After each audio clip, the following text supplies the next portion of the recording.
एक छोटी सी सोच मन में आ रही थी। सोचा इसके ऊपर कुछ बात करते हैं। आज ही मेरे किसी दूसरे पोस्ट पर हमारे एक मित्र ने लिखा कि what is the spelling of patience, या फिर उन्होंने शायद करेक्ट स्पेलिंग ही पूछा था। पेशेंस, या हिंदी में जिसे हम धैर्य बोलते हैं, धैर्य का अर्थ है बिना घबराए, बिना क्रोध किए, शांत मन से किसी कठिन परिस्थिति में देरी या दर्द को सहने की शक्ति। ये शक्ति भगवान ने शायद हर एक इंसान में थोड़ी बहुत दी है, लेकिन किसी में कम, किसी में ज़्यादा। इस शक्ति के कारण ही एक इंसान को पहचानना भी आसान हो जाता है कि वो कैसे रिएक्ट करता है कि ठीक किसी भी कठिन परिस्थिति में। अब ये धैर्य है क्या? धैर्य आपके अंदर की एक आंतरिक शक्ति है। ये ऐसे ही नहीं होता। ये जब चीज़ें आपके इच्छा के अनुसार नहीं होती है, तभी भी मन को आप स्थिर रखे हुए हैं, यही धैर्य है। और ये अचानक से नहीं होता है, लेकिन कुछ बच्चों में भी आप देखेंगे एक अजीब सी मैच्योरिटी होती है, एक अजीब सा पेशेंस या धैर्य होता है। कभी कभी बड़ों में ये धैर्य बिल्कुल नहीं होता है, तो क्या वो इंसान मैच्योर नहीं है? हो सकता है। जैसे देखिए, परीक्षा में सफलता के लिए महीनों पढ़ाई करना। जैसे हमारे यहाँ नीट पीजी के बच्चे इतना मेहनत करने के बाद अब उनका परीक्षा कैंसिल हो गया है। तो क्या ये बच्चे मेहनत से और अपने भविष्य को सोच के जो पढ़ रहे थे, अब उनके पास सिवाय धैर्य के कुछ नहीं रखा है?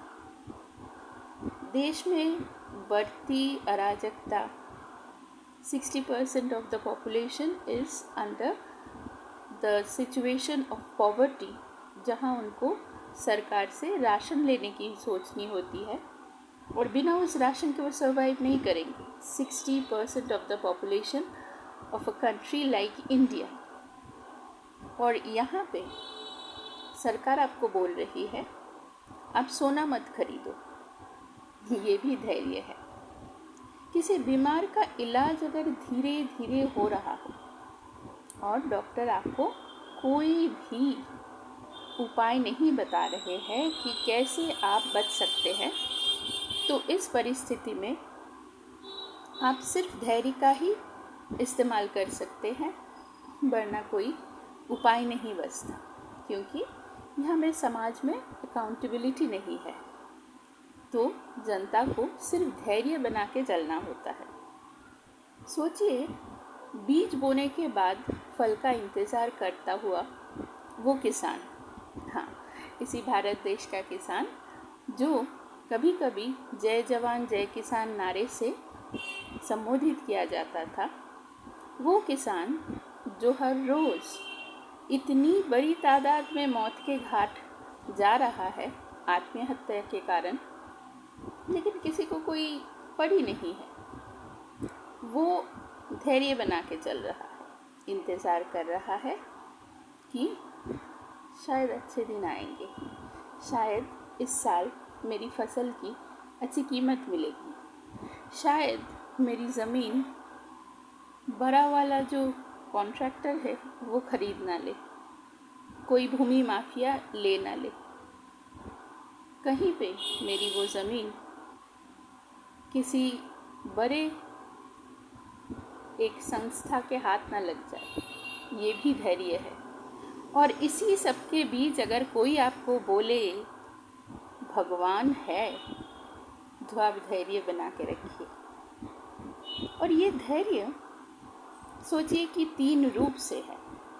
सहनशीलता, जहाँ पे आप दूसरों की गलतियों को माफ़ करते हैं। सरकार की गलतियों को, अपने आस पड़ोस के लोगों की गलतियों को, कभी कभी आपके बच्चे के भविष्य के साथ खेलते हुए वो तमाम नेताओं को आप माफ़ कर देते हैं।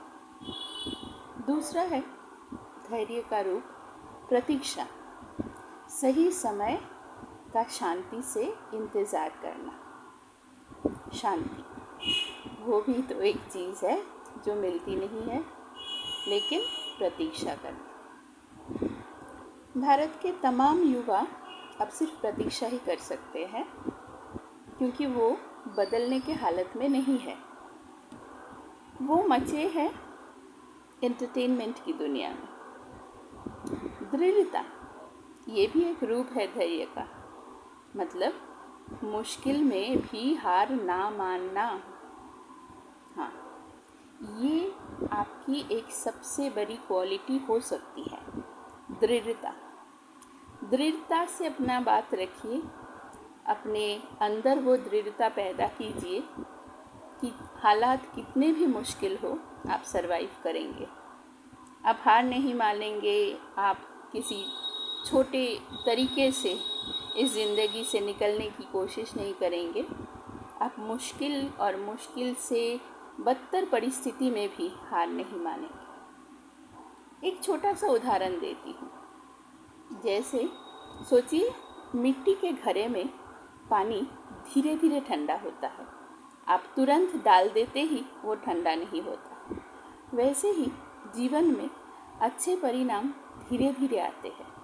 जल्दबाजी से घड़ा टूट सकता है, धैर्य से काम को अंजाम दिया जा सकता है। धैर्य क्यों ज़रूरी है? मन को शांत रखते ही आपको उपाय सूझेगा। आपको जब उपाय मिलेगा, then you can really think your way out of a really bad situation. हर वक्त सिचुएशन के ऊपर आपकी कंट्रोल नहीं होती। सामाजिक परिस्थितियाँ होती है, उसमें भी आप फंस सकते हैं। तो मन को शांत रखिए। सही निर्णय लेने के लिए ये धैर्य आपको मदद करेगा। रिश्तों में मजबूती लाता है। मतलब अगर आपकी मैरिज टूटने के कगार पे है, थोड़ा धैर्य बनाइए, थोड़ा समय दीजिए, थोड़ा समझने की कोशिश कीजिए गलती कहीं आपकी तो नहीं है, कहीं आप समझने में तो जल्दबाजी नहीं कर रहे हैं। तुरंत डिसीजन लेना, तुरंत किसी पे आरोप लगा देना। थोड़ा समय दीजिए, थोड़ा देखिए। देखते देखते शायद आपको बहुत सारी चीज़ें मिल जाएगी। ऐसा भी हो सकता है जिसे आप प्रेम मान के चल रहे थे, जिसे आप अपना ही गलती मान के चल रहे थे, धैर्य के साथ साथ धीरे धीरे आपको पता चलता जाएगा कि शायद आप गलत नहीं थे, आप ही सही थे। तो वो तमाम चीज़ें आपको आसानी से एक क्लैरिटी के साथ दिखने लगेगी। तो धैर्य बना के चलिए। कभी कभी टूटता हुआ रिश्ता थोड़े दिनों तक संभालने के बाद एक मजबूती मिल जाती है। सफलता की नींव जो है वो धैर्य से आती है। आप एक दिन में आईएएस की पढ़ाई नहीं कर सकते, आप एक दिन में नीट की प्रिपरेशन नहीं कर सकते, वैसे ही आप एक दिन में अच्छे इंसान नहीं बन सकते। धीरे धीरे धीरे धीरे आपको बहुत सारी मेहनत करनी होती है, जिसके थ्रू आप शायद अपना पहचान थोड़ा थोड़ा बना सकते हैं। और ये थोड़ी थोड़ी पहचान अगर कहीं पे थोड़ा भी एक इफेक्ट रख रहा है, तो सोचिए दूसरा इंसान भी सोचने में मजबूर होगा कि शायद परिस्थिति ख़राब थी, शायद मेरे देखने का नज़रिया गलत था, या फिर शायद मैं गलत सोच रही थी। लेकिन सफलता की नींव तभी आती है जब आप समझते हैं कि इस विषय पर आपको काम करना है, और वो विषय शायद आप खुद हैं। अपने ऊपर सफलता से काम करने के लिए भी धैर्य होना ज़रूरी है। एक बहुत प्रसिद्ध कहावत है जिसमें कहा गया है, धैर्य धर्म का मूल है। Patience is the root of righteousness. अब ये धैर्य जो है ये धी धातु से कैसे जुड़ा हुआ है, ये भी एक बहुत इंटरेस्टिंग विषय है। धैर्य कोई कमजोरी नहीं है, ये सबसे बड़ा वीरता है। जो व्यक्ति खुद पर काबू रख सकता है वही सच्चा शक्तिशाली इंसान है। और ये काबू आप कैसे रख सकते हैं? पहले समझिए कि एज ए इंसान आप किसी विषय के ऊपर तुरंत ना रिएक्ट करें, समय दीजिए। हो सकता है दिन, महीने, यहाँ तक के साल निकल जाए, लेकिन आपका नज़रिया बदल भी सकता है और धीरे धीरे आप जो सोच रहे थे वो चीज़ सामने भी आ सकती है। तो इन तमाम चीज़ों के साथ आपका धैर्य एक प्रमाणित जगह पे जाएगा। तो धी धातु और धैर्य का एक संबंध है। ये बहुत सुंदर सा एक शायद संबंध है। संस्कृत की व्युत्पत्ति में, मतलब शब्द की शुरुआत में, दृष्टि से देखना ये एक अनोखा नज़रिया है। धी धातु का अर्थ यानी धी बुद्धि, प्रज्ञा, अंतर्दृष्टि और गहरी समझ। ये केवल सोचना नहीं है। This is not just thinking, this is observation. चीज़ों को धीरे धीरे समझते हुए गहराई से सोचना। तो जब भी आप सोचते हैं तो आप चीज़ों के ऊपर शायद गौर करते हैं, लेकिन जब आप ऑब्जर्व करते हैं, आप हर उस चीज़ को बारीकता से देखते हैं, उसके भीतर जाने की कोशिश करते हैं। और भीतर से किसी चीज़ को जब आप जानते हैं तो उसी को बोलते हैं कि आप स्थिर प्रज्ञावान बन रहे हैं। धी धातु से धीरा होता है। सो धीर यानी जिसमें धी हो, यानी स्थिर है। धैर्य धीर होने का एक गुण होता है। इसका प्रत्यय क्या है? धीर श य, धैर्य। वृद्धि जो होती है धी से धैर्य। गहरा अर्थ अगर समझना चाहे तो इसका ऐसे अर्थ निकल सकता है कि आप बुद्धि और प्रज्ञा इन दोनों का इस्तेमाल कर रहे हैं। इससे जन्म लेता है धैर्य केवल इंतज़ार करना नहीं होता है। धैर्य है भीतर के बुद्धि का प्रयोग, जो आपके आधार मन के साथ स्थिर होता है और उस मन को जो बहुत चंचल है उसको स्थिर रखना आपका एक बहुत बड़ा गुण बन जाता है।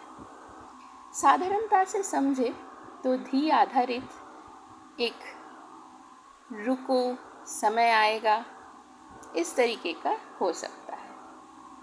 लेकिन जब धी आधारित तरीके से आप इसे देखें तो मैं जानता हूँ कि ये क्षण सही नहीं है। सही क्षण आने तक इंतज़ार करना है। तो एक है बाहरी प्रतीक्षा, एक है भीतर का स्थिरता। एक है वेट करना, दूसरा है विजडम से किसी चीज़ को एक स्टिलनेस के साथ, एक स्थिरता के साथ धीरे से ऑब्जर्व करना। शायद इसीलिए कहा गया है धीरस्य लक्षण शांति। तो इसका मतलब धीर पुरुष की पहचान है, क्षमा और शांति। तो धैर्य या धी स्थिरता, बंगाली में भी एक वर्ड है धी स्थिरता।